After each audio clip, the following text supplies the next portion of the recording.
Ano naman para sa'yo, PBC, ang worst career na pwedeng magkaroon ng isang Pilipino? Para sa akin, OFWs.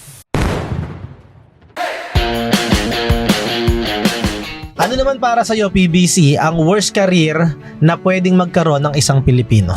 Worst career. Wow, ganda ng tanong na yan. Worst career ng isang Pilipino. Siyempre, wag na tayo doon sa mga illegal, no, immoral at mga na mafia, sindikato. Yung career talaga nag-e-exist ngayon, pero Kabaho parang talaga. for you, parang Oo. what's the worst career for you? Never ko pa ito naisip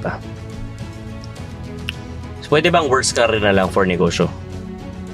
Anong worst career for negosyo? Kunyari, gusto mo magnegosyo, ito yung worst career na para sa akin, natatrap ka dyan kaya hindi ka makapagnegosyo. Sige. Okay, para sa akin, OFWs. Oh. Ito again, OFWs, I love OFW, my brothers on OFW, but Yeah. I think it's a trap. Okay. Okay.